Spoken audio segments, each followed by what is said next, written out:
Adaeze, the lioness of Ishiotu. Beneath the golden sun of Ola Igbo, where the palms swayed like elders in council and the rivers whispered the songs of ancestors, a warrior was born.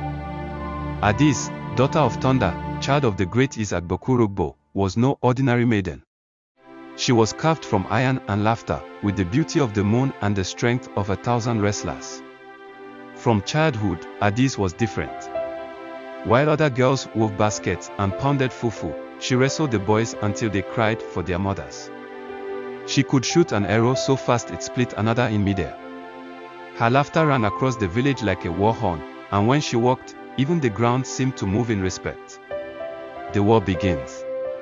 Trouble brewed between Ishiotu and Akawa, two proud villages separated by the great Njoba River. The Akawa warriors, jealous of Ishiotu's prosperity, had crossed the river at night, stolen yams, and even kidnapped a few maidens.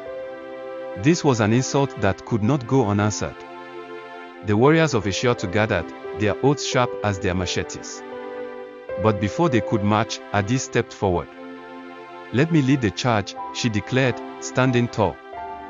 "This is not just a battle of weapons, it is a battle of wit and will. And I, Adaeze, will not let my people suffer." Some men grumbled, for what was a woman doing in war? But her father, the wise Is, simply nodded. "She fights with the heart of a lion. Let her go." The Battle of Njoba River. Like a whirlwind, Adaeze and her warriors descended upon Akawa. With her spear flashing like lightning, she moved through the battlefield like a spirit of war. She dodged, she struck, she laughed, a warrior who found joy even in battle. The Akawa warriors trembled, for they had never seen such a force before. But the real surprise came when their strongest warrior, Obiarika the Thunder, stepped forward. He was a giant of a man, arms thick as palm trees. He laughed when he saw Adaeze. "You send a woman to fight me," he bellowed. Adaeze simply smiled. "Not just any woman. The woman who will send you running."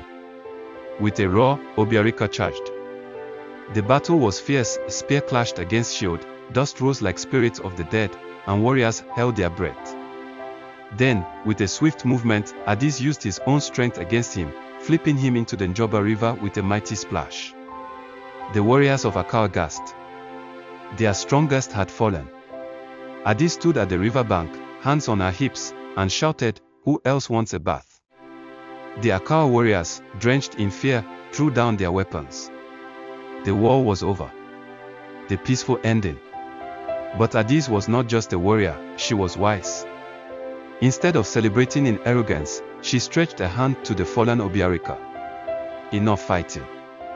Let us build a bridge over Njoba River and share the wealth of both lands," she said. After all, one palm tree does not make a forest.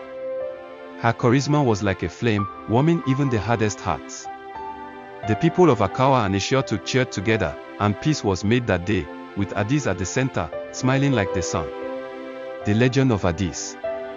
Years passed, and the bridge over Njoba became a symbol of unity. Songs were sung about Adaeze, the warrior who fought with